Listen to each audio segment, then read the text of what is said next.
we will also be on YouTube, and this video will be available on YouTube after the debate also. So it will be both on YouTube and Facebook. On the Facebook page, the main Facebook page is the 2020 Democratic Candidate Debates. 2020 Democratic Candidate Debates. That's the main Facebook page.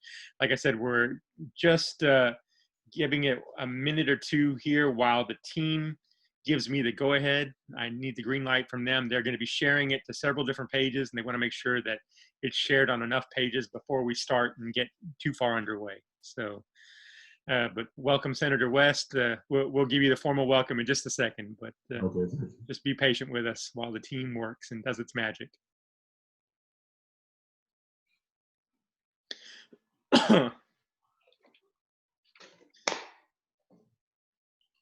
Again, if you're just joining us, I know that we are live on Facebook and on YouTube. The team is giving me the go-ahead here in just a minute, so I'm watching. They are sharing this video on several different watch parties around the state of Texas. I know there's a lot of interest in tonight's debate, and so we will get to all of that as soon as I get the green light from the team and they tell us that that we have been posted on a sufficient number of watch parties. So give us 1 second. We're starting about a minute or so late here, but we're gonna catch up soon. We have a lot to talk about tonight. The team just sent me a message on my other computer over here saying that they are still sharing it on several different pages. It's a big group of people that are sharing these. There are about 30 or so watch parties that will be happening around the state of Texas tonight. And so I know there's a lot of interest in what's going on. I'll give the formal welcome in just a minute. I just want to make sure that enough people are logged online and are seeing us.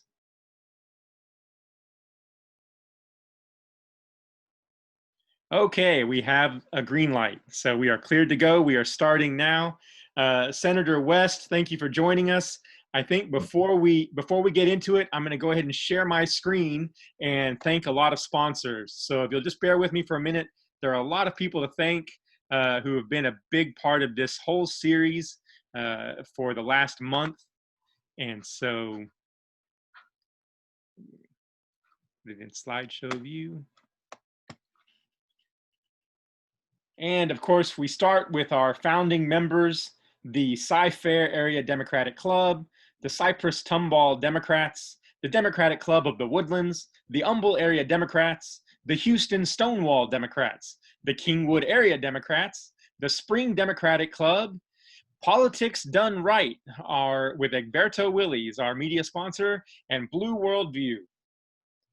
Our major sponsors for this evening's event are Sisters United Alliance, Senate District 7 Democrats, Senate District 15 Democrats, Senate District 17 Democrats, Southwest Democrats, the Montgomery County Democratic Party, the 312th Family District Court with Judge Clinton Chip Wells, Jay Stittleberg for Texas Senate District 4, the Harris County Probate Court, number 3, Judge Jason Cox, the 189th Civil District Court, Judge Scott Dolly Dollinger, and Mark Whitehead and Associates. Mark Whitehead and Associates. Thank you to all of them for being our major sponsors.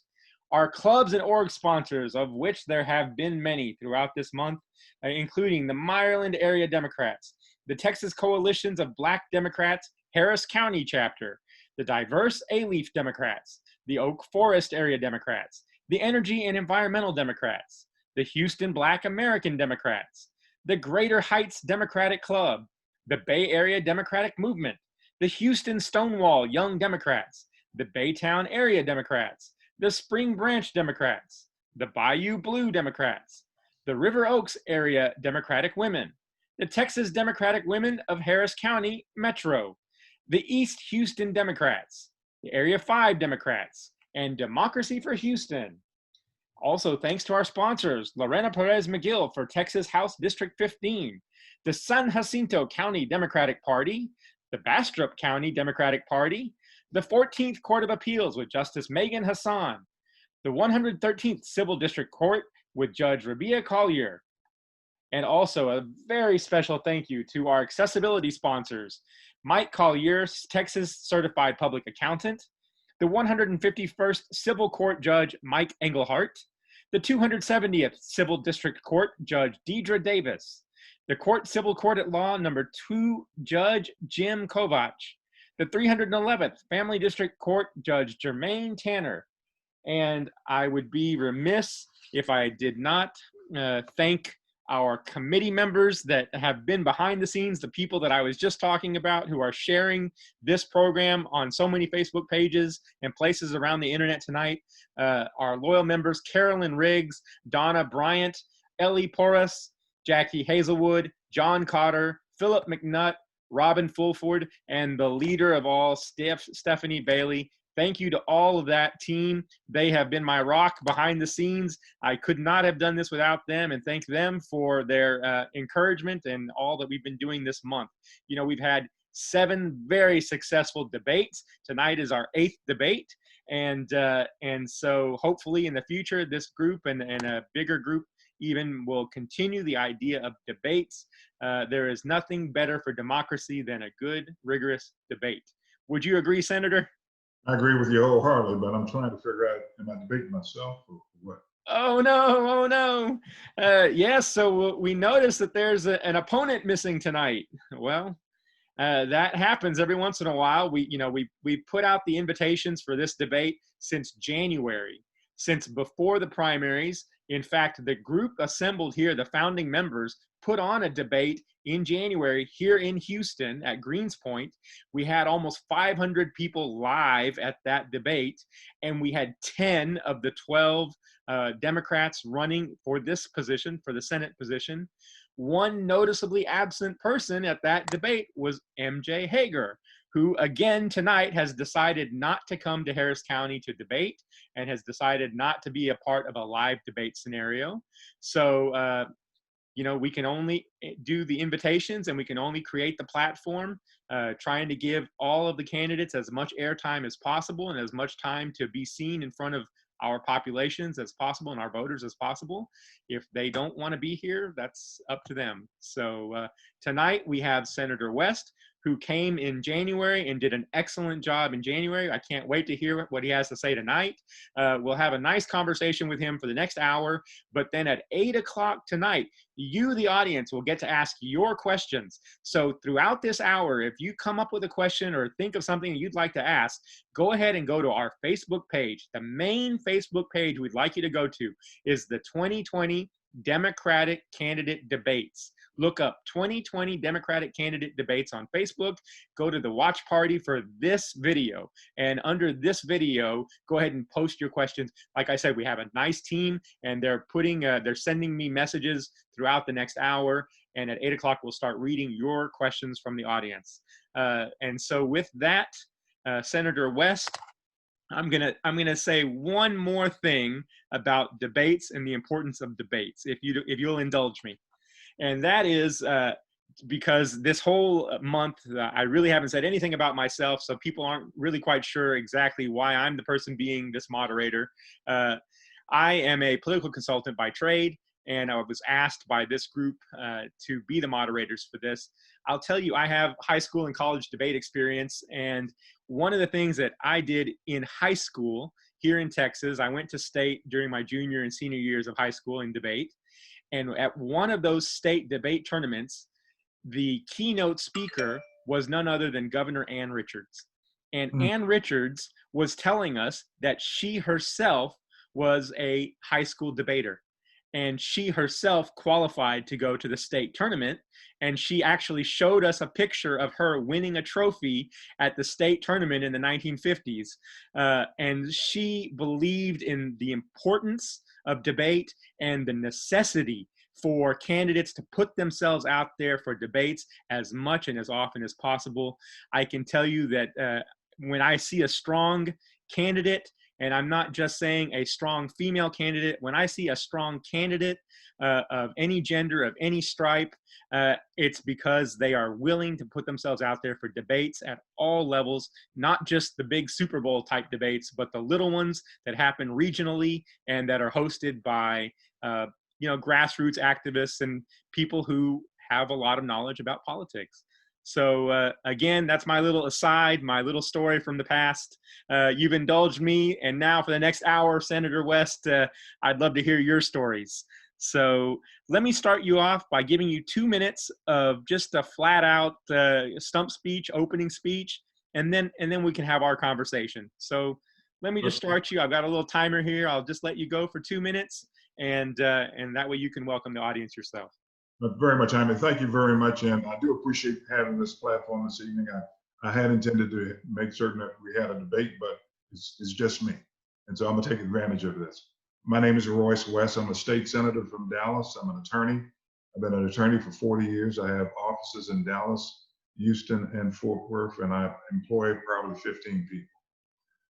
In my capacity as a state senator, I have readied myself to be your Democratic nominee for the United States Senate. The question is what are your objectives? Do you want to get the most qualified candidate to face off against John Cornyn in the fall? That would be me. The fact is that John Cornyn has been taking shots at me ever since I announced my candidacy for the United States Senate. And so I'm the person that he does not want to face. Your second objective, hopefully, is to make certain we turn Texas blue. I'm the person that can do that. I have a history, if you look at my bio, of bringing people together. I have a history of being able to work across the aisles in order to get something done. That's the type of person we're going to need. I have a history of making certain that if I need to fight for principles, democratic principles, I'll do that too. There's a whole host of issues that I know that we're going to be discussing tonight. But I'll tell you this, when we begin to look at the shape of our economy as a result of this COVID virus, we need stronger leadership in Washington. And that's why I want to make certain that I do everything in my power to coalesce with, I'm going to say this, President Biden, in order to make certain he wins. And I work with him here in the state of Texas to make certain we create, my friends, a political synergy where we're all working together in order to make certain the Democrats win. You know, when you begin to talk about where I am in terms of as a candidate, I have more endorsements in the state of Texas than anyone else in this race. I have more diverse endorsements. The Tejano Democrats, the Mexican American Democrats, the Texas Association, Texas Coalition of Black Democrats, American Federation of Teachers, AFL-CIO. I can go on and on. The Dallas Morning News, the Houston Chronicle, the Fort Worth Star-Telegram have all endorsed me. And when you begin to look at the candidates that ran, most of them that were in at the January debate, they're endorsing me to be the Democratic nominee. They're working with me in order to win this election. Amanda Edwards, Sima Hernandez, Chris Bell, Michael Cooper, Christine Ramirez, who gave me the run of my life. And the fact of the matter is that all of us have come together because we know the importance of winning the runoff and then making sure that we ready ourselves to win in November. And so I know that we want to have a conversation about different issues. And I want to have those conversations because I know Jaime's going to be asking me some tough questions as he did back in January. So let's begin the conversation. Great. I appreciate those words. You know, you're talking about who's been endorsing you, and just to be clear, my understanding is that every state senator who endorses and every state House rep in Texas who endorses has endorsed you. Is that the correct understanding of the lay of the land? We have 12 Democratic senators in Texas, including myself. So of the 12, 11 have endorsed me, 10 openly endorsed me. One has a race that they can't do that, but they are with me. In terms of the House of Representatives, my friends, there's 69 House members. Of the 69 House members, 49 have endorsed my candidacy for the United States Senate. Okay. So, you know, I know this is a weird time because of the COVID virus. You know, campaigning hasn't been happening the way that it normally happens. The word may not be out in the same fashion that it would be in a normal election year about who you are, who all of the candidates are. And I know that it makes it hard to say, but we're actually just starting the sprint for this race. I think that right now, before the Democratic convention that starts next week, is when this race is really going to get heated up. So people may have heard of your opponent, and that's great. Hopefully tonight they will pass the word on about you because you're the one that has been there for decades at this point doing the hard work for Democrats. And very interesting. Okay, so let's ask you some quick questions. And normally we have a lightning round, and I like to ask some questions that would see how well you know the state of Texas and how well Texas knows you. I'm not going to go through all of that, but I wouldn't mind asking you a couple of the questions that I normally ask during the lightning round. And one of them would be, can you tell me the name of a county party chair, maybe other than Carol Donovan, who's from Dallas, but give me another county party chair in Texas who would vouch for you, who would tell us the good things about you. Okay, we have Deborah Peoples in Harris County and Cynthia Gennard as an example down in Fort Bend County. Okay. And tell us, a kind of a crazy question, but when you get elected as a senator, and this is telling, but when you get elected, you think that the big team, the big football team, the Dallas Cowboys, the Houston Texans, whatnot, they're going into the big game, whatever the big game is in whichever sport. And when that happens, you make a bet against senators from other states. And if your team wins, and when the Texas team wins, you send them a food item, and the other senator has to eat that food item online. So what I want to know, Senator, and use your best diplomacy, is to tell us, where is that food item going to come from in the state of Texas, and what type of food item is it that you're going to send? My friends throughout the state of Texas that are here this evening, I've got to let you know that there's a barbecue place that I have frequent occasionally here in Dallas, and it has the best barbecue that I've ever tasted. And so I would make certain that I would use that particular store here, that restaurant here in Dallas, and send barbecue to my rival to be able to, they would know that in Texas, we have the best barbecue in the entire country. It's funny, when I ask that question, a lot of times I get blowback from people in the audience saying, well, that sounds like a very softball question, but you don't know how many times candidates trip up and don't have an answer for that. Or they give a really kind of fair answer because they're trying to play diplomacy. You came right out and took a stand on that. So that sounds like a politician who's not afraid to take a stand on issues. Interesting. Well, I'll tell you what, there was no equivocation at all. And I know we've got great food all around the state of Texas, but there's a barbecue place in my district that I frequent for many years. Smoky Joe's Barbecue. I can tell you what. There we go. Smoky Joe's. All right. Well, that's a big plug for them tonight. It's a restaurant. It started off as a gas station, and now it's a restaurant. Oh, wow. Humble beginnings. Yep. Isn't that the American way? That's great. So, we have a lot of issues to talk about tonight, and I know that you came out very strongly on a particular issue in the last couple of days that is trending in the United States. I just want to make sure that people in the audience realize, because they're going to be watching this video for the next month or two while the elections are going on. The day today is May 28th. So when this video was shot, it's May 28th, Thursday, May 28th. A significant event has just been reported and is trending right now. I want to save that event for a little bit later. It will be criminal justice will be the topic, and we'll talk about that a little bit later in the day. Because first, I want to establish your bona fides, and I want to see who you are as a person and what other issues you've been fighting for first.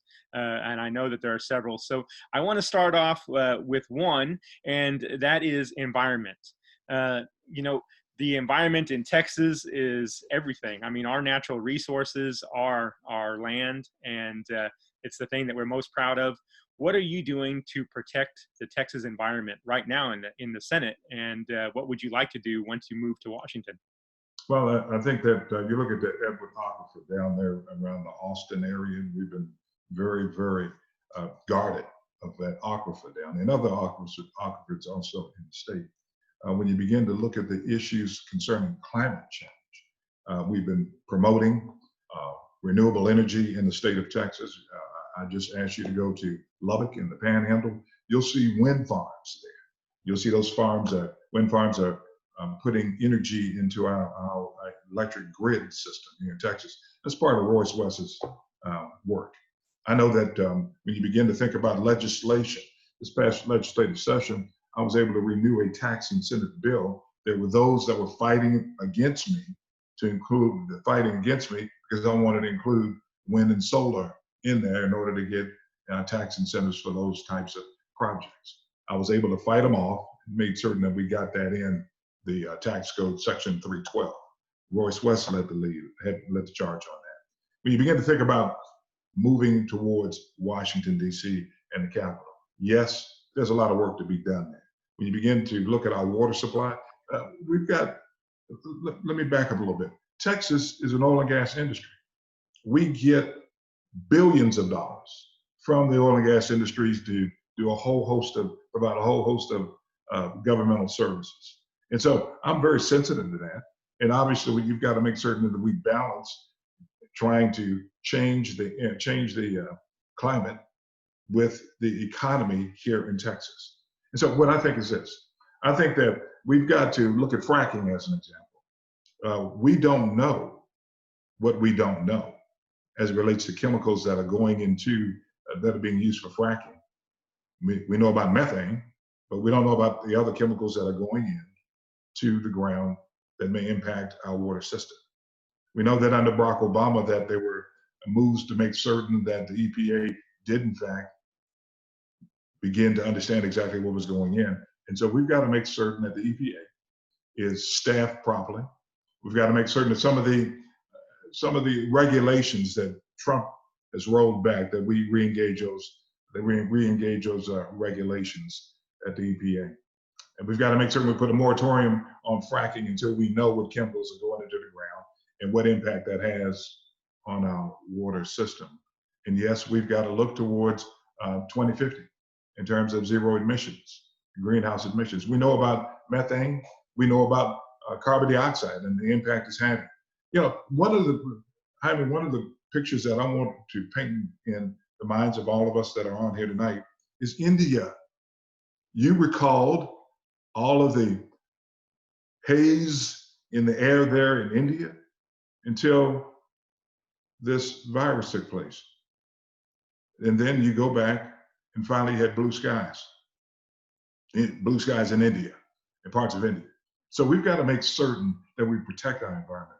I am not going to leave my grandchildren with a planet that may very well be on the brink of extinction because we haven't managed the energy sources in this world in the manner in which we should. I will also tell you that are you in favor of the Green New Deal? I'm in favor of some of the aspirational goals there. I'm more in favor of the Clean Futures Act. And there's some overlap between the two. The fact is that we've got to make certain that we train the workforce of the oil and gas industry and give them priority. And this is a perfect time, my friends, to begin doing this. With 40 million people unemployed here in this country, we want to begin moving the energy sources towards renewable energy.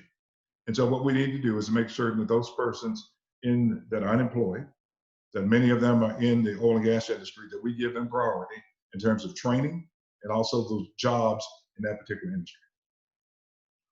Okay, let's push on to another topic, and I'm going to be jumping from topic to topic here, and I'm going to try to get in as many as we can in this limited time that we have. You know, this is Texas, and to try to win in Texas without being able to talk about guns, I think would be difficult. So how do we as Democrats talk about guns? You know, even just saying gun safety versus gun, you know, something else, whatever word you put after the word gun colors the way that people see your view of the issue. So how do we, you know, talk about guns in Texas? Well, I think we talk about it in terms of the following. My history with this issue goes back to Ann Richards, as we talked about a few moments ago. I was the first senator to file a bill to ban assault weapons in Texas, to do background checks, to make certain we reduce the size of magazines. And I've been on to that particular issue since that time. I think that there's ways to maintain the intent of the Second Amendment, but also have gun tents.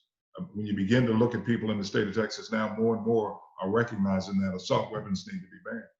I'm glad to see that the private sector is starting to take some initiatives in terms of like Colt. Colt is saying they're no longer manufacturing assault weapons, and they have stores that are no longer selling assault weapons. But a common sense solution. We need to make certain that we have those, continue to have those tough discussions to make certain that they're not afraid that there's a boogeyman when everybody's trying to take your guns. No, we're just trying to have gun sense in Texas, and we're going to maintain the Second Amendment. And so the intent of the Second Amendment. So the point becomes this: to the extent that we can get Democrats, Republicans, and independents to come to the table to have that tough discussion and come up with some common sense legislation, we got to continue to fight to make sure we get it done. Okay. Do you yourself own guns, or have you ever owned guns, Senator? I do own a gun. Okay. Do you go to the shooting range, or is this just the? I went to the shooting range and also had my CHF. Okay. Okay. Very interesting. Now, did you grow up with guns? Were you grow up around guns as a child? Very good question. You know, my grandfather was in the Navy, and frankly, I think he was the first one of the first African Americans, if not the first African American, to be a chief machinist made in the U.S. Navy. I'm originally from Annapolis, Maryland. My father was Army. Needless to say, that was like this, you know, especially around football time. And so, yes, they had weapons, and so I was kind of aware of weapons as I was growing up. Okay. Do you think that colors the debate here in Texas versus other parts of the country where we're raised around guns in a different way than, like I say, people that maybe not exposed to it at all? No, I think what's coloring this debate is the carnage that we've seen. You know, Texas has been kind of ground zero. Santa Fe, you know, El Paso. I can go on and on about the carnage. Going back to UT when we had the sniper in the tower. And so Texas has been ground zero, and people are sick and tired of having these mass shootings. And in many instances, they're using assault weapons in order to do it. It's gotten to the point in this country that we've become numb. It used to be front page. It used to be on the news for a whole week, if not longer. Now, if it is mentioned once, then it goes back to the back page. And the story just keeps going. Yeah. We've got to make sure we continue to fight this particular issue. I remember I was living in DC when the DC sniper happened, if you remember that scenario. And that was a scary time. I mean, no one knew where or why the sniper was shooting people. And so we would go to fill up our gas tanks and kind of hide while we were filling up. And it was a strange feeling, you know, to be. And remember, though, there was not only one, there was two snipers. Yeah. Well, in the end, we found out that they were together, yeah, in the back of a car, and they had bore a hole in the back of the trunk of the car, and that's how they were shooting and getting away with it. Very scary, but like as you say, that was a huge news item at the time, and it became the subject of movies and films and the whole nine yards. I think today that would almost be a blip on the media landscape, and it would be moving on to the next incident. Well, think about what happened in Las Vegas. Yeah, that's right. Those kinds of things. So we've got to make certain. Don't get me wrong. I believe that persons have a Second Amendment right, but the question is, what type of weaponry do we need in order to go hunting? Give Bambi a chance. Please give Bambi a chance. Well, and if the whole point is to eat the meat afterwards, right? You don't want to fill it full of holes. So that's exactly right. Yeah. Okay. So that's an interesting way to talk about it, and it maybe informs Texas Democrats who are not as familiar or who are not around guns as much, how to talk about the issue. That's very important. I know that Moms Demand Action and Gun Sense and several other organizations are out there. Are you working with any of those organizations on their issues? I have worked with them during the legislative session, and we'll continue to work with them. You know, we had a difference, and I want to make sure people understand what the difference is. The question is school safety and safety in our churches. We've seen our churches and our schools, specifically in rural areas, that have been attacked. And so the question in my mind, and I've always been the type of person, philosophically, that government closest to the people is best for the people, and that local elected officials, we should give them as much leeway as possible to make decisions. And so I supported a bill allowing churches as well as schools to make the decision in terms of whether or not they wanted a marshals program. And needless to say, that was not kosher, if you will, with several gun groups. But again, one difference, a couple of differences, and voting with them 95% of the time. So they took exception to me voting that way, or that particular principle that I had. And so we're not working on that issue as we should. But you're there with the spirit of the movement. Without question. Yeah, yeah. Very good. Okay, well, let's move on to the next issue. And this is an issue that I think you might have been dinged on in the past, but I think it sounds like in the past several years, you've been changing your views quite a bit and have a lot of accomplishments to talk about. Let's talk about the LGBTQIA population and the voters there and their needs. Talk to us about what you're doing on their behalf. Well, I mean, the fact is that I've evolved on the issue to the point that my last act during the last legislative session was to raise the issue of transgenders. And there was a series of beatings of transgenders. In fact, there was a couple of murders in the Dallas area. And so my last act on the Senate floor was to do a personal privilege speech against the brutality of transgenders just because of their sexual orientation. And I can tell my friends in the LGBTQ community also, but you've got to understand that when we got ready to do the hate crimes in the Texas legislature, I was one of the leaders on that, along with my friend Rodney Ellis there in the Harris County area. And they wanted to keep the LGBTQ sexual orientation out of the bill. And we said no. We fought for the inclusion of LGBTQ community. And I've been fighting for your rights ever since, and I'm gonna continue to do the same thing as your United States Senator. Very good. Okay, so let's move on to a topic you just alluded to a second ago when we were talking about youth and guns, but let's talk about youth and education in general. You know, there's several different aspects to the federal involvement in education. I know you can probably tell us a lot about what you've done at the state level, which I would love to hear about. But let me ask you, at the federal level, you know, we have someone like Betsy DeVos in there who's trying to make money off of student loans and turning this into a business industry instead of trying to help people get through college, which is really kind of the whole point of a loan from the government. How do we make it easier and better for students in America to get through their college and get the degrees that they want to get the degrees that they have qualified to go earn? You know, one of the biggest things that happens to students is if they stay out for a couple of semesters, suddenly the student loans kick in. And if they stayed out because they didn't have enough money, now they really don't have enough money because now they have to pay back the student loans before they qualify to get the finishing loans to finish college. So now they've got a few years of college and a bunch of debt and no way to finish or pay it off. You know, how do we solve this problem, the student loan problem? Okay, so we're gonna talk about higher education first. Okay. The fact is that last legislative session, I put in place a bill that students that attend community college, taking courses, thinking they're going to apply towards a degree now, and then they ultimately go to a university, only having to find out that they have to take a course over again. Well, we put a stop to that. We put a stop to that during the last legislative session. I took the lead on that. In terms of issues concerning the student debt, Joe Biden has come up with some concepts, and I'm very intrigued about and would look forward to working with it. The first thing is get rid of Betsy DeVos. Got to get rid of Betsy DeVos. Get a Democratic president in who will nominate someone that's frankly pro-public school and understand the issue of student debt. I will be happy to be able to vote for that person.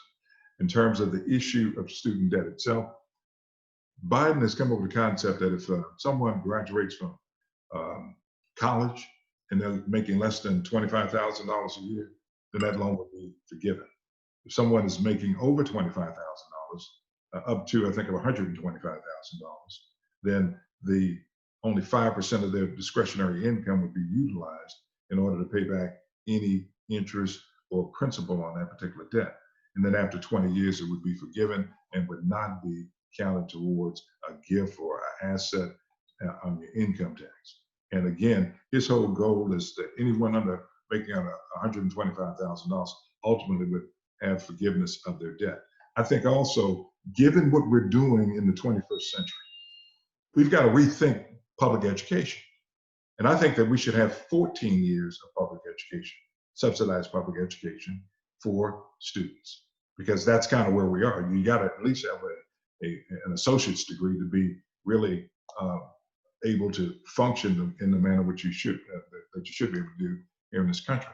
And so I believe she would have 14 years, 2 years of college, of community college, or vocational training, paid for by taxpayers' dollars. And then, to the extent that we can begin morphing it over to the university side, we do that. The other piece that I would want to do is a loan forgiveness program. We need to look at that again to see whether or not there need to be broader categories for persons involved in that particular program. And we need to make certain that we're capping those interest rates that are used against student loans in order to make certain that students can leave the parents' home after graduating from college and don't have to go back and live with them forever. Good. Okay, let me ask you a philosophical question, and Sure. we might come back to some of these in a minute, but just philosophically speaking, you've been a legislator for long enough that you've had to think about this. Taxes are a big deal, and once you get to the federal government, they're going to be probably half of what you're talking about is taxes, and whether you need to raise them or lower them or keep them the same in order to accomplish your goals. How do you judge that it's time to raise or lower taxes or keep them the same? I mean, what's that calculus like in your head? In my head, the calculus is this way. Where are we in terms of the debt, the deficit, and whether or not we're going to continue to put the burden on the back of generations yet unborn? At some point, we've got to suck it up, so to speak, to make certain that we're not putting the onus on generations yet unborn. And then when you begin to think about where the taxes should come from, okay? My philosophy, my friends, is real clear. We are our brother's keeper. And we've got to make certain of that. Some of us have been blessed beyond our wildest imagination. But you don't know what it is to sit across a desk, to go into a home of someone that's less fortunate than you or I, that's trying to make a decision whether or not to pay their rent, pay their mortgage, or buy food, or be a part of this COVID virus, recognizing that we now have schools that are pretty much online now and only having one device in their homes and several children. And that one device is supposed to be utilized by all of them to get instructions. And so when we begin to think about the tax issue, honey, who do you tax? Okay? And what's the purpose of it? Is it going to be a dedicated fund to help fund healthcare, as an example? Is it just going to go to the general revenue to be utilized for whatever purpose? And so I take into consideration all those different machinations, if you will, to make determinations as to whether or not I'm going to be supportive of a tax and who should bear the burden of the tax. I would say to you that if we have people making $50, $60 million a year, how much money do you have to make in order to live? Yes, you want to leave something for your children. I understand that. But the fact is that we are our brother's keeper. And we've got to make certain that the least of thee are able to get a quality education and a quality life. The fact is, and let me just say this, and hopefully we'll talk about it, I think that Andrew Yang came up with a good concept that we've got to debate, universal basic income. And I know hopefully we'll get an opportunity to talk about it. Sure. Actually, go ahead. That's one of the questions I love to ask about. Universal basic income has been tried in a lot of countries. In fact, a study just finished that was about a 3-year study that seems to say that $2,000 a month to these people that were part of the program. I think it was about 100 participants that were part of the program at the government study, and it seemed to really help them out in a way that they actually benefited and moved forward with their lives. They didn't just stagnate. That's without a significant reduction in work hours. Okay. Yeah. And Yeah. so there are a lot of different pilot projects that have been funded out there that we need to take a good hard look at to make a determination as to what will be the impact. Will it lower the amount of monies that we have to spend in order to help those that are in poverty? Will it engage them to the point where they are now going to school and getting the education they need in order to get a better job? I want to make certain we take a look at that. You take, there's several different types. You take in Alaska, my friends, you may or may not know this, but in Alaska, every citizen in Alaska gets a dividend check every year. And it's based on the cost of oil. And so when oil is extracted from Alaska and there are royalties that are paid, each person there is able to get a dividend check from the sale, from the royalties that the state receives for the sale of oil. And so there's different types of systems, different types of programs. And so we need to look at that. And I want to make sure we look at it when we go to the United States Senate to see whether or not that is something that we need to do in this new era of the 21st century. Well, the severance tax here in Texas is that same kind of concept where when resources are severed from the land and taken elsewhere, they're charged a tax. So the companies that extract oil and other mineral resources and gas resources from the land, they pay a tax on that. That funds quite a bit of the Texas economy and the legislators' purse. Have y'all ever discussed that in Austin, making a universal kind of a system of dividends, maybe the way that you've just described it, Alaska does? Has that been bantered about in Austin? Oh, yeah, inside conversations, but any serious discussions, no. Yeah, yeah, that's tough. But anyway, it's become something on the national stage. So, and again, I think that you have got to, if the objectives of Democrats that are listening here tonight is to change what we're doing in Texas, then elections matter. And the fact is, we have the opportunity, my friends. Think about what Beto did in 2018 and the number of people that won. We need to build upon that to make certain that we bring that coalition together in order to make certain that Democrats win elections up and down the ballot. We need to make certain that we win the House of Representatives. We do that, we begin to change Texas. and with that, let me take a quick station break and remind everybody what you're watching. If you've joined us recently, thank you for coming. Welcome. I'm Jaime Rodriguez. I'm your moderator tonight. Tonight was scheduled to be a debate between the two remaining candidates in the Democratic runoff for the Senate seat here in Texas. The election is going to happen in July of 2020, and both candidates were invited even before the primaries happened. Back in January, the group that's behind this series of debates actually put on a live debate, and 10 of the 12 Democrats who were running for the Senate at that time showed up, including Senator West. He showed up. One notable absence in that evening was MJ Hagar, who made it through the primary into the runoffs. And again, she was invited. Her team was consulted. We talked to her and her team about what night would be best for a debate. I mean, we really negotiated behind the scenes, hoping that we could get a debate going. Our only job here and our idea is that we want Democrats to hear what their candidates sound like before you go to vote. And so we've had 7 other debates. This is the 8th debate this month. Every Tuesday and Thursday, we've been having them in a variety of different positions. We had the Congressional District 10 race. We've had a State Board of Education race. We've had 3 state house races, a county commissioner's race in Harris County. We've had every level of race that was in runoffs. We've had it. The candidates showed up for the most part. We've had 1 or 2 times when other times when the candidate opposition didn't show up. And, it's really unfortunate because you don't get to hear both candidates side by side. And as I said earlier, we are in favor of debate. If you remember, one very big disappointment in the last cycle was when Beto tried to debate Ted Cruz, and Ted Cruz just told him no. And so we never got to see that debate between Ted Cruz and Beto. And Ted Cruz had the political calculus that he was ahead in the polls. And because he was ahead in the polls, he didn't have to answer to anybody. And that happens sometimes. Sometimes candidates decide that the polls are looking favorable to them. And so long as the polls are looking favorable, they shouldn't have to answer to anybody.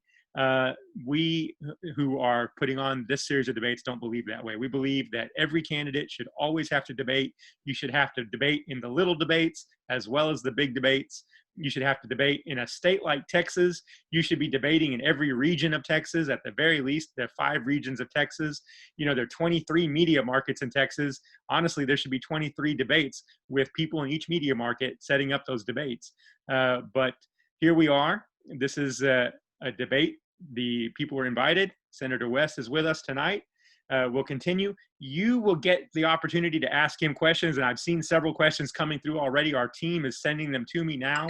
At 8 o'clock, in only 15 more minutes, your questions will be asked to the senator.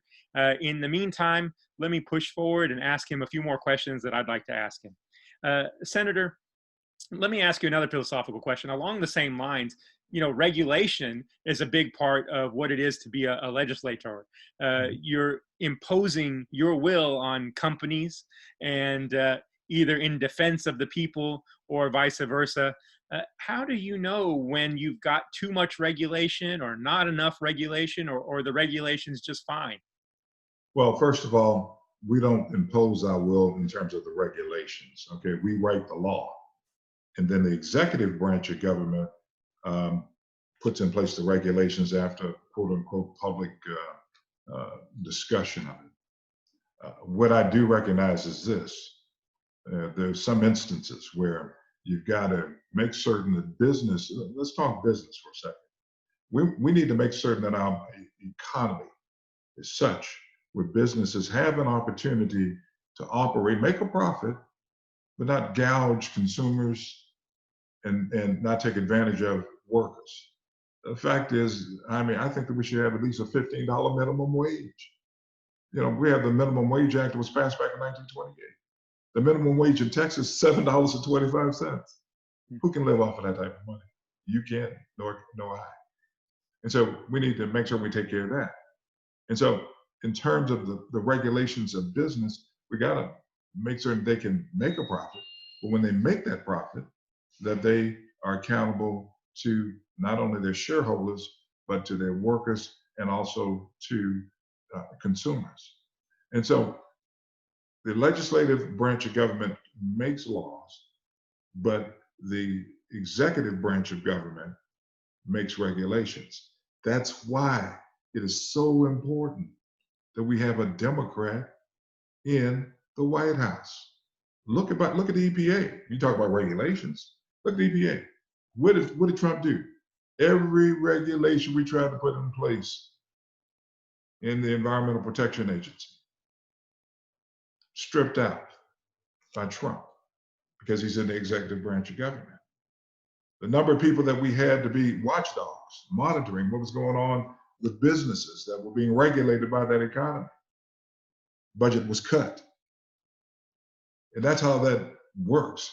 And so as a legislator, yes, I can make the law. Yes, I can help appropriate the money, but it's the executive branch of government that gets to make the regulations. That's why having a Biden in there with secretaries of the various agencies sensitive to the issues that we're talking about, makes all the difference in the world in terms of what regulations we come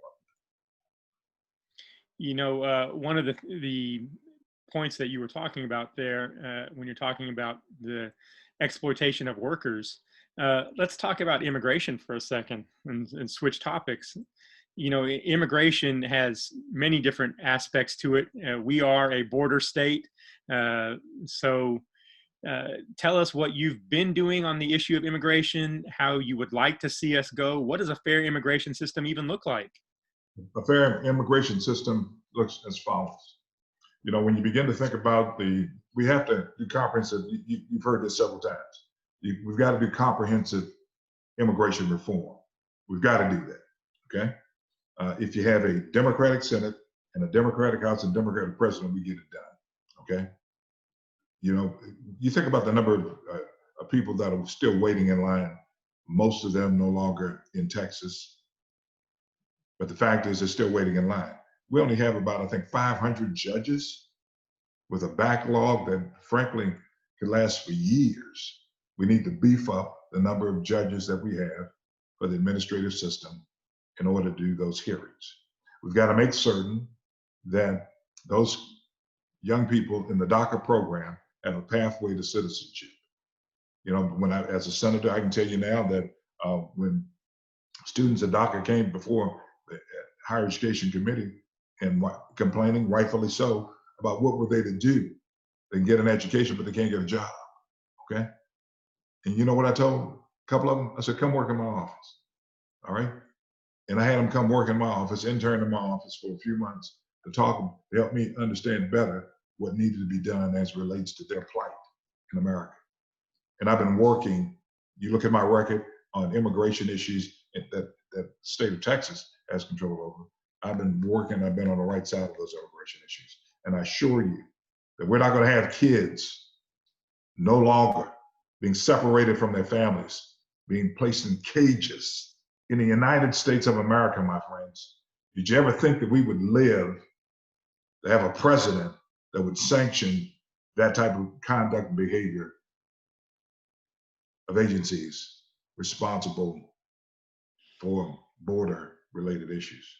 And so from that vantage point, I'll continue to work on that issue. I want to make certain that it's comprehensive reform, and that's what I will strive to make certain that occurs. And let's talk about the school to prison pipeline. That kind of encompasses several topics we've already been talking about. But how do you see us breaking that habit? The fact is this. There are communities throughout this country, my friends, that historically continue to suffer the same plight year after year after year. There's intergenerational poverty that we have. One idea that I'm going to work on is, what about going into the zip codes in this country? And one size doesn't fit all, you know that. What about going into the zip codes in this country and building schools where kids can live at least 5 days a week, and make certain that we have mentors working there with them, obviously have the necessary security and all of that, but they'll be able to get their mentors. They'll be able to do programs that they wouldn't ordinarily be able to participate in. They'll be able to have experiences they would never, ever be able to encounter. And obviously, most of us know that if you can stimulate a child's mind, then we can, in all practical purposes, keep them on the right path. Let me tell you what I've done. There's a program in the state of Texas that's been around for probably 14 years, and I took a leadership role in making certain that happens. It's called the Community Youth Development Program. And what we did is identified zip codes throughout the entire state of Texas where we had the highest incident of juvenile arrests. Because you know as well as I know, when you have that, if you have a high incident of juvenile arrest, then you're going to end up having high incidents of criminal kids going to the criminal justice system, dropouts, et cetera, et cetera. And so we created the Community Youth Development Program. And not in all of the districts, but a lot of those zip codes that we've done that, we've seen positive results as a result of those kids graduating from high school, going on to college, not being involved in the criminal justice system. So one size doesn't fit all, but we've got to put more money into, listen to me, prevention. So we don't have to put a bunch of money into intervention. There used to be a Midas muffler. That's probably before your time. A Midas muffler commercial. Pay me now or pay me later. Well, I'd rather pay it now so we don't have to deal with it later. And let me push forward then to a topic that you were addressing today, and I said earlier in the night that we would address here at the end of the hour. This is again May 28th, the night that this is being recorded. So if you're looking back on this, look back on what the news item of the week was in the week of May 28th. Senator, I'll let you tell us what you came out about very deeply on social media today. Well, my friends, let me say this. Let me give you a perspective. You're looking at a man that's 67 years old. You're looking at a man that, in part of his life, ended up living in the projects of Dallas. He was able to go to the University of Houston to get a law degree. Became an assistant district attorney, the first African American to be a chief felony prosecutor in Dallas, first African American to run for district attorney and be the Democratic nominee. I've been a defense attorney. I've tried cases on both sides of it. I've been on the criminal justice committee in the state Senate. I give you this perspective because I want you to understand something. I've been trying to make certain that policies that I advocate for is in the best interest of all concerned. Excuse me. I know. But when I continuously see African American men being brutalized by police officers, I have to ask myself, what else can I do but continue to pray? Many of you don't know what it's like to have sons that you worry about when they leave, whether or not they're going to come home. Many of you do. But the fact is that there's a presumption of innocence, and I understand that. But if we're going to make certain that we trust law enforcement, because don't get me wrong, if something goes wrong, I want to call the police and make sure they get here.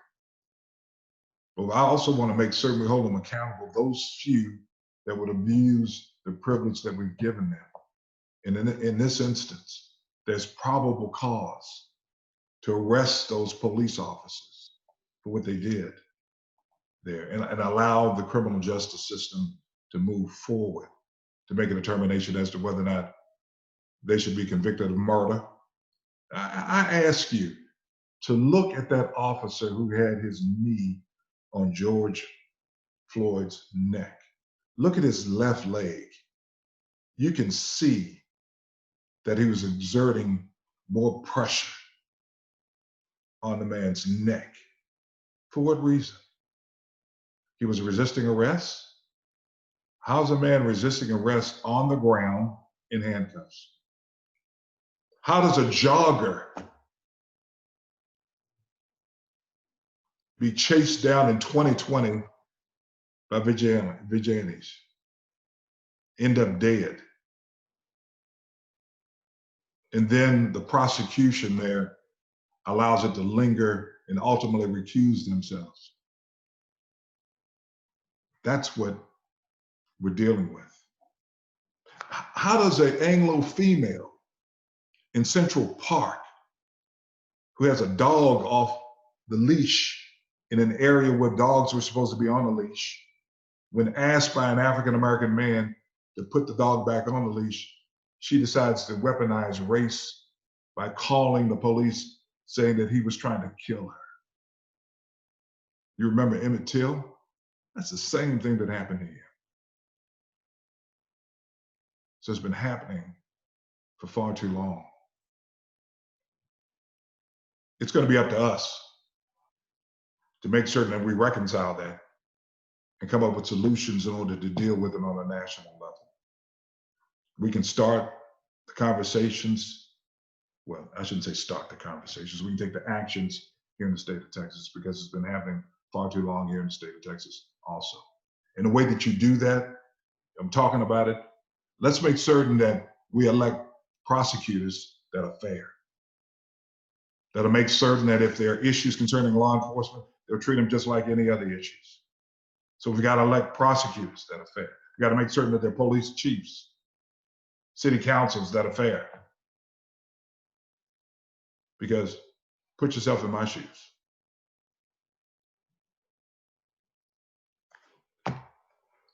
I knew that this would be a heavy subject, and I saved it to the end for that of our hour. Let me let you compose yourself, and while you're doing that, I'm going to take a quick station break. So this is Jaime Rodriguez, and you're watching 2020 Democratic Candidate Debates here on Facebook. If you're watching on a watch party from one of the other Facebook pages around the state of Texas, try to go to the main Facebook page, 2020 Democratic Candidate Debates. Look at the video that's going on live right now and post your questions there. I have another computer over here with the questions being fed to me by a team of people that are scouring the internet for these questions. The next half hour between 8 and 8:30, your questions are what we're going to be asking State Senator Royce West. And again, this is for the seat against John Cornyn, Senator John Cornyn, the Republican. Whoever wins this runoff in July will be going up against John Cornyn in November, and will have the full support of all the Democrats in Texas. In the meantime, there are two candidates, and both candidates were invited to be here tonight. And in fact, they were invited since January to be here before the primaries. All of the Democrats who were running in the primaries, all 12 of them, were told that in the runoffs there would be a debate provided for them, and the venue would be provided. We had hoped to have an in-person debate, but the world is what it is, and so it's an online Zoom debate now. Although every single candidate was invited, and every other candidate back in January said that they would like to be involved in this and they would love to have been part of the runoffs, we are in a situation where one of the candidates who's in the runoff, MJ Hager, decided to decline the invitation to debate. And she explained to us that she would only be debating at the state Democratic convention. So next week, look out for that debate on Saturday night of next week at the Texas Democratic convention. There will be a debate at that point. Hopefully, there will be more debates in June. You know, we are all about debates. We're not upset if she doesn't want to be a part of Harris County's debate, but if she wants to be a part of the process, she should really debate. And this is throwing down the gauntlet. You know, if you're going to run for office, you need to be able to debate, and you need to be willing to debate. It's that straightforward. Okay, with that, let me read a couple of questions. Senator West, if you're ready to proceed, I'm going to change the subject on you, and we're going to kind of change the subject quite a bit. I'm going to have to give you 30 seconds to answer each of these questions. So I'm going to be limiting you with my stopwatch as we answer these questions so that we can get as many of them in as possible. Okay. Okay. And let me just kind of read here. Okay, hold on. And I just pushed back. From a voter named Beth, what will you do to help reverse the current administration's weakening of the ADA and other disability laws? Talk to us Well, about disability laws. You have 30 seconds. All right. The fact is that we know that Texas has had an issue with special education. We get Joe Biden in office, we get the right Secretary of Education, becomes the right secretary for that particular agency, then we'll be able to get some recommendations from that person to empower and strengthen the laws for those persons that are the recipients of those funds. Okay. From a voter named Jimmy, the Sierra Club just published a report that in the next 10 years, we can create 9 million green jobs and reduce greenhouse gases by 45%. And I just clicked the button. By 45%, which includes retraining for displaced fossil fuel workers. What is your plan to create green jobs? How are you going to plan to create green jobs in the future? In terms of how am I going to plan to do it, I mean, the fact is that we have to encourage the industry. And once we encourage the industry, the green industry, those jobs will come because obviously they're going to need workers in order to fill them. And then we've got to make certain that we also have training programs in place to and prioritize those persons that are currently out of work to get those jobs. And so that's what I will do. You know, a question that comes up quite often, and this version is from a voter named Aaron, asks, when elected, what's the first piece of legislation that you'd write? What do you want to work on first? Healthcare. That's the first piece that I'm going to work on. Again, we look at Texas, we look at the number of uninsureds, we look at being #1 in the country for far too many years in terms of number of insureds as it relates to children and also as it relates to adults. We've got to make certain we fix the Affordable Care Act. You have Trump who wants to throw the baby out with the bathwater just because Barack Obama was the president to put it in place. So that's going to be the first area that I will work on. And along those lines, the voter asks, are you in favor of universal health care or some version of health care that covers everybody? I'm in favor of a version that covers everyone, and I'm for a public option. The fact is, the matter is that if a person has a unions, as an example, that if they have a healthcare plan that they want to be able to keep, they should be able to keep that plan. Okay. This voter asks, what would you propose to address the inequalities that women face in the workplace? How do you help the gender gap and the pay gap? Well, I think that what you have to do is, again, look at the Equal Employment Commission, the agency responsible for looking at those, with receiving complaints and investigating it. That particular agency also has lost part of its budget. And so if you're going to have enforcement of that, of the laws that are on the books right now, you've got to have the agency with the necessary resources in order to investigate and, if necessary, take legal action against those that perpetrate inequality as it relates to gender and specifically as it relates to pay. Okay. And again, these questions, we don't know what order they come in, so we're just kind of jumping from topic to topic here. And I appreciate that you're trying to answer these in 30 seconds. Another question from a voter is, what is your plan to reduce the role of money in elections? Well, we need to get, that Supreme Court decision. We need to get rid of that Supreme Court decision. I think Amy Klobuchar ended up, and I didn't pronounce the last name right, has legislation, yes, in order to deal with that. I think that I will be able to join her with that legislation and try to push that through. Citizens United has got to go. Okay. From a voter named Latanya Whittington, I have a question. Cannabis needs to be legalized and decriminalized in Texas. As the state senator, will you plan on supporting a bill to take it off of Schedule 1 classification? Yes.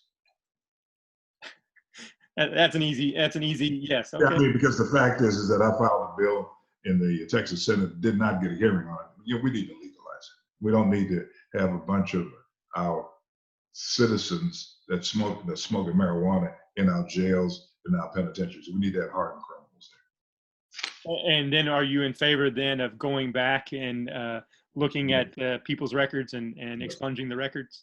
Well, yes, to answer your question, when you begin to look at my track record on that, I was the one that frankly modernized our expunction statutes in the state of Texas. And I'm also the person that passed the bill dealing with sealing our records here in the state of Texas.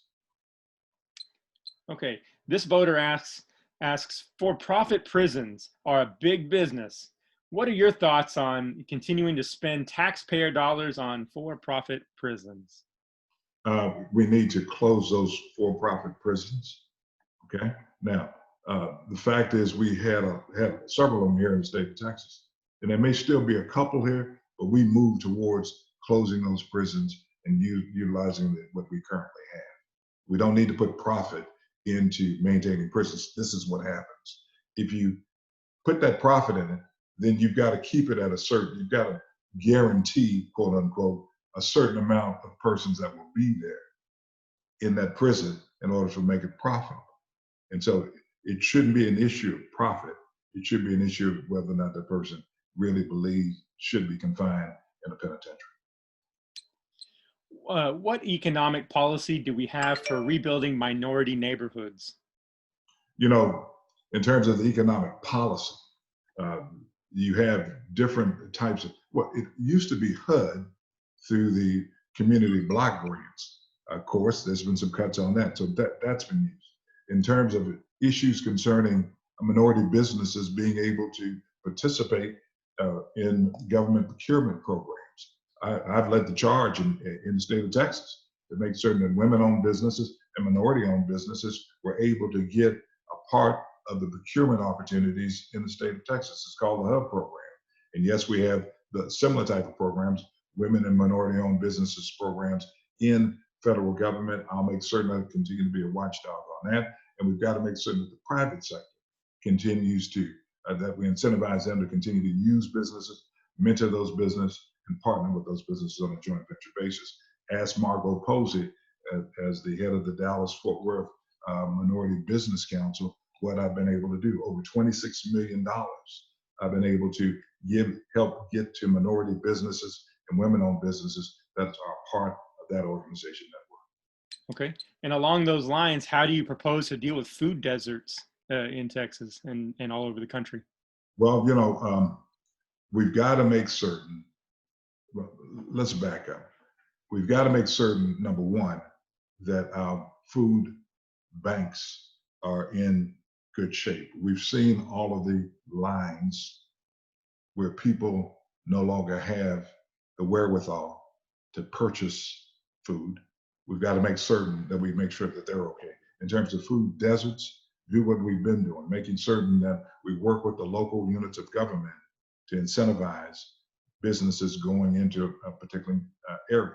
And there may very well be issues of security, there may be issues of workforce. We've got to make certain that those businesses, those stores going in those areas are able to stand up and get to a point where they can be profitable and make sure they have and maintain a base of employees. Okay, and I'm going to remind the audience, you can post your questions on Facebook. Try to go, as much as possible, try to go to the main page that this place is being hosted, this event is being hosted on the 2020 Democratic Candidate Debates Facebook page, 2020 Democratic Candidate Debates. I know you might be watching it on a watch party somewhere else. Come to our main Facebook page and ask your questions there. We have several more questions to get through. The senator is being nice and answering in 30 seconds or less on a lot of these, and I know that he would like to teach a college course on several of these questions. So we appreciate you being patient with us. And again, I'm going to go to a completely different topic and kind of just throw us around a little bit. A voter named Faye asks, should we do away with the Electoral College? No, we shouldn't. Okay, and I understand that there are a lot of people on both sides of this issue. Oh, I didn't mean to sound like Trump in Charlottesville. I didn't mean to sound like that, okay? We know where he was on that issue. But the fact is that the Electoral College allows us to be a country. Yes, I know Maine is not as big as Texas, okay?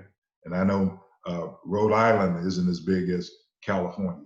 But if we're gonna have the 50 contiguous states together, we've got to make certain that each state has the ability to participate in this country. I think what we need to do is to make sure we get our butts out and vote, okay? Got your time on that one. Okay. Sorry, I know you'd like to continue. What I would encourage is, of course, after this, if you go on the Facebook page yourself, Senator, and go back and answer some of these questions that we don't get to, especially. Okay. So a voter named Jesse says, what would you do to prevent immigrant families from being separated and the kids from being kept in lockup? How do you, as a senator, I mean, especially if we're in the minority, how do you, as a senator, do something? Well, then if I'm in the minority, you're right. But I plan on making sure that we win, not only here in Texas, but around the country. We can, in fact, make a very prescriptive law, making a prescriptive law that says that that would be illegal. We can do that. Okay. Do you support banning fracking, just outright banning fracking? What I support right now is a moratorium on any additional fracking until we determine exactly what impact it's having on our water supply. If indeed it's having an adverse impact on our water supply, then I will look at supporting banning. This voter asks, what would you do at a national level to ensure everyone can get registered to vote easily and actually get to vote easily? There are different methods. I mean, same-day voter registration. We can do that. There are a lot of different tools that we can utilize that's been proved across the country. We need to make certain that we look at those and try to get some degree of agreement with our Republican colleagues in order to do that. We won't be able to do it alone. We've got to make certain that we work with the Republican Party in order to get it Okay. Let me just read this. This is a rather lengthy one. Let me just see what it says here.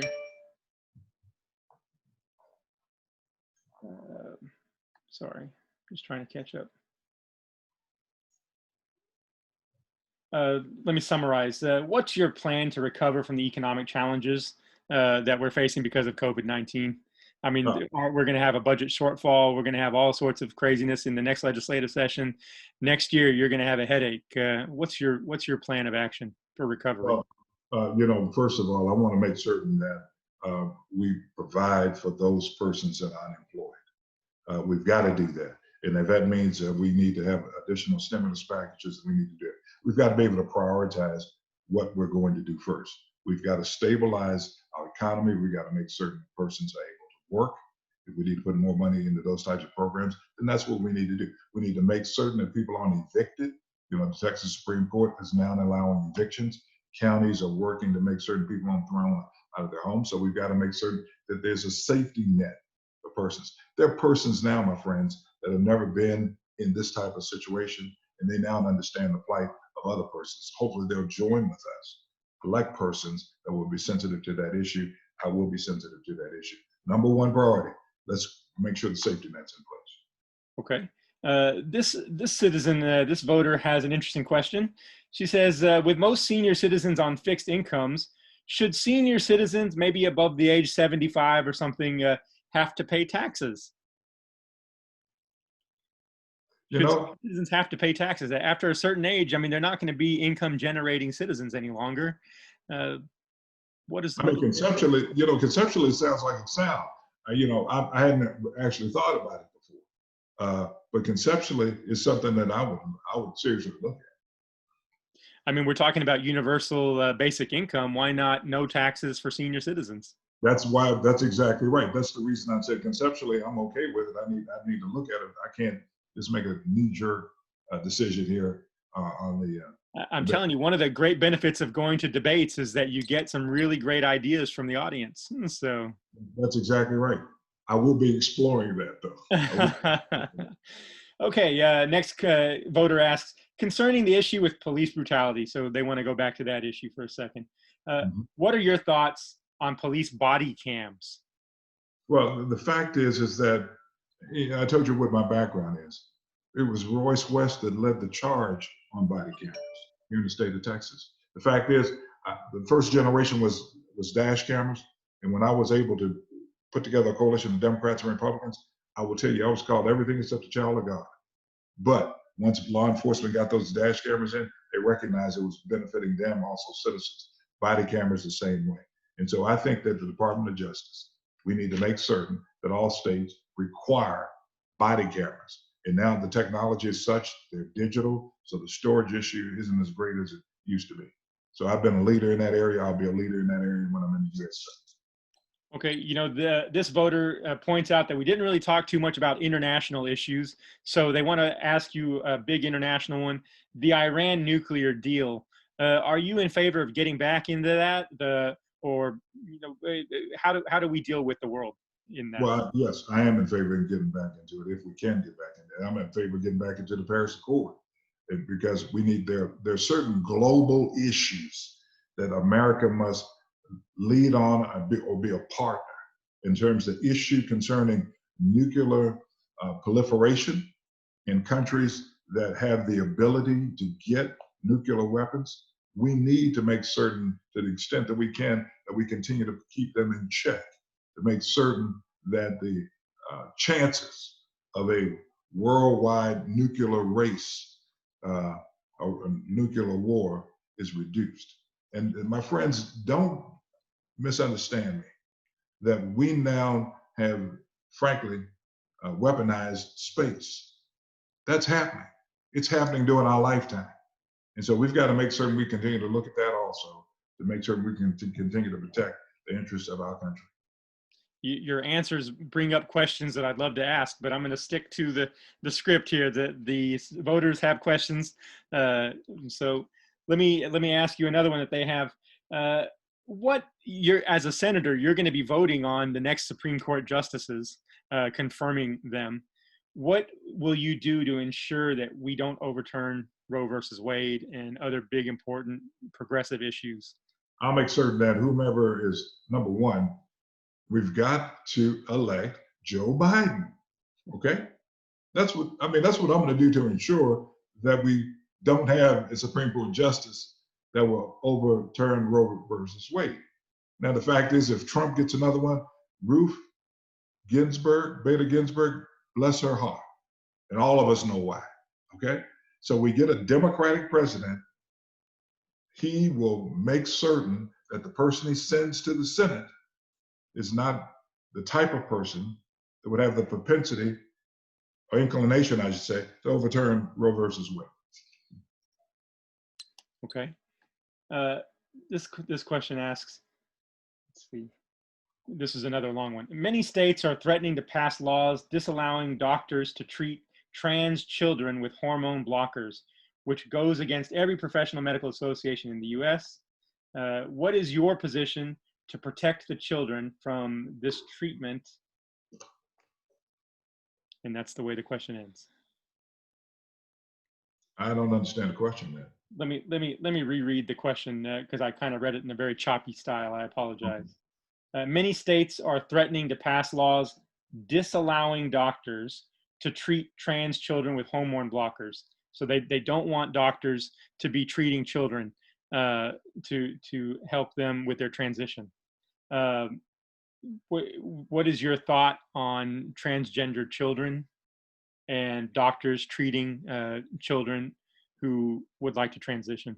You know, I think it's kind of up to the parent, not up to the parent, not up to the state. You know, I don't want the state dictating who I love, who I partner with, or anything that goes on in my bedroom. And so this is part and parcel of that particular issue. And so if we start allowing that, it's a continued, I guess you could say, fight against Roe versus Wade. You know that as well as I should say Roe versus Wade, the issue of sexual orientation in this country. And so we've got to make certain that persons, just because they have a different sexual orientation than I or you, are protected. They should have rights. Okay. Let me keep pushing, and I know you would like to talk more about all of these topics. Again, you're watching the Texas Senate debate. We have two candidates in the race that are running in July. One of the candidates declined the invitation to debate. And so based on that, there's a question here. The audience wants to kind of hold you to the fire and ask you, how many more debates would you be willing to show up for? You know, a reasonable amount. I can't sit and say the number. I mean, obviously there's scheduling issues, et cetera, et cetera. But I'd be willing to show up for debates in June. You're here to debate. I can tell you from working with your campaign that you were pretty eager to debate. So, audience member who asked that question, that's personal experience. Okay, from April, what's the best indication of economic health? The stock market, unemployment rate, income? How do we measure economic health? I think you have to look at public health first, okay, and see whether or not we are seeing an uptick in this country in the number of people that are testing positive, okay?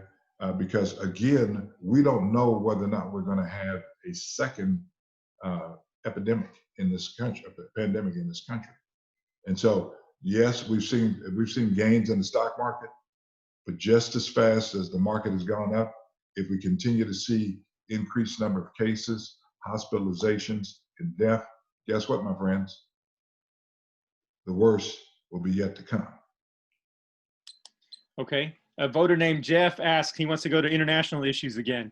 Asks, Okay. Russia's already meddling in our elections. What are you going to do to counteract this finally? Well, I'm going to work with other Democrats to make certain that we put in place measures against Russia. Now, I'm not going to sit and tell you that I'm an expert on cybersecurity because I'm not. Okay.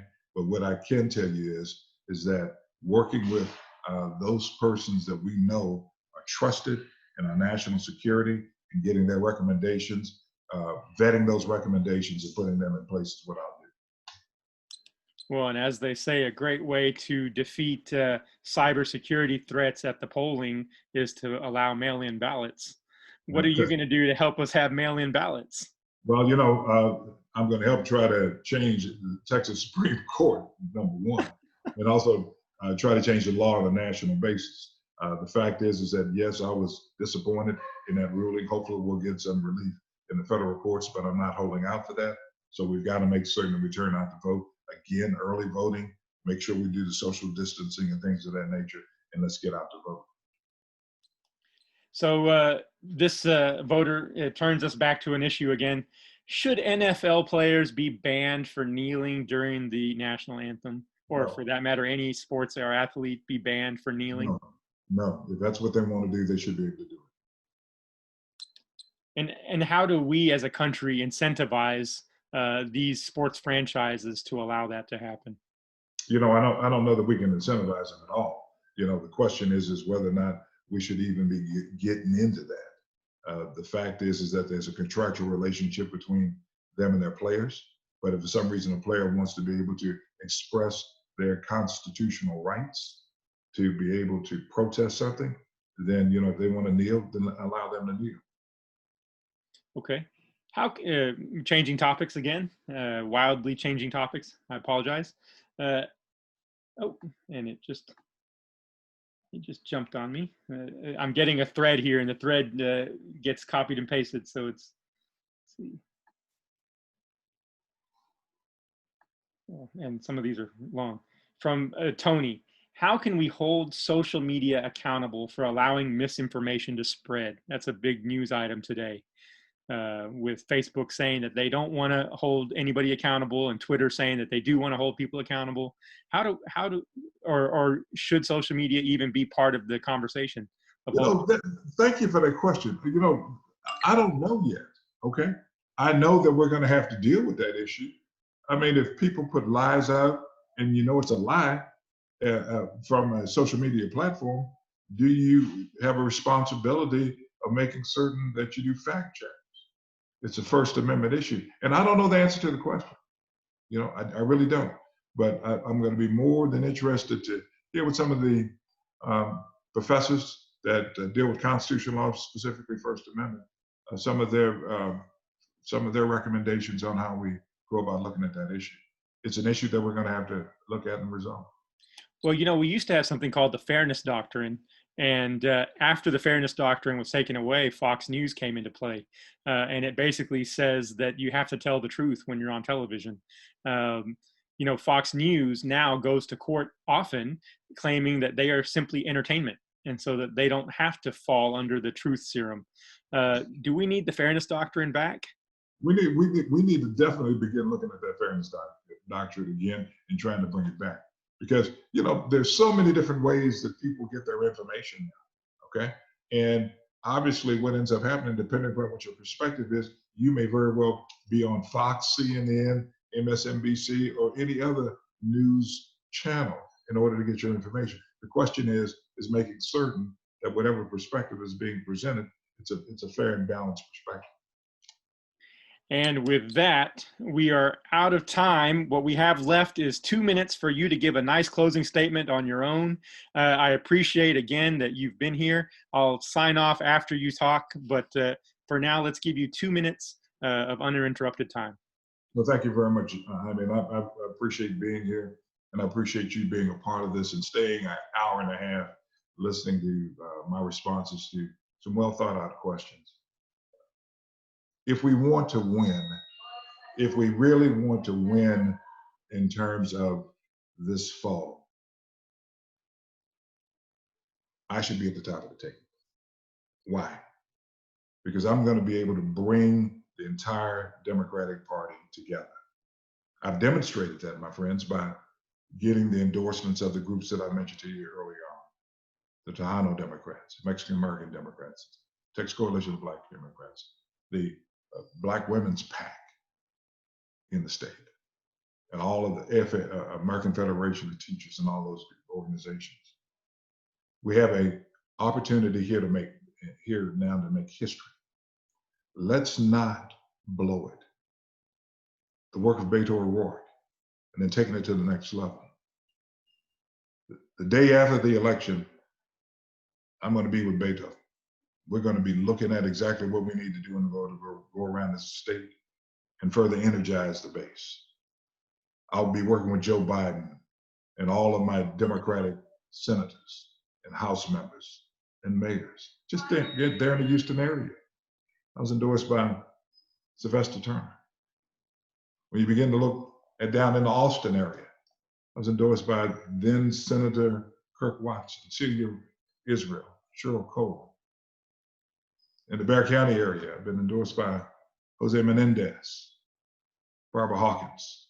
In the Dallas area, I've been endorsed by pretty much all of the elected officials. I think that I've done the work. I'm a true Democrat in this particular race. And if you're still not convinced about that, okay, I got that. Go to roycewest.com. Take a look at my background. And if you have questions, send the questions to the campaign. I'll answer them. I want to turn Texas blue. I want to make certain that the values that we now look at in the 21st century are values that all of us hold, and that we will never forget that as Texans, we stand on the shoulders of giants, and we've got to make certain that we prepare Texas for the future. And I'm with Royce that, West, and I want to be your next United States Senator. Thank you very much. And with that, we thank you so much for your time and for the effort. And I know that we rescheduled this debate one time, and your campaign was kind enough to do that with us to make sure that we could get you here. You know, as I say, can't say highly enough good things about any candidate who is willing to put themselves out there without knowing who the moderator is going to be, and without knowing the questions ahead of time, and without knowing, you know, a whole laundry list of things ahead of time. Just putting yourself out there, that's an amazing thing, and that's to be praised. Senator West, thank you so much for coming. You have one last thing to say. I would ask you, my friends, to keep the family of George Floyd in your prayers. Keep the family of Ahmaud Arbery in your prayers, and other victims of injustice. Thank you. And that's the last word. Thank you. Good night. Good night.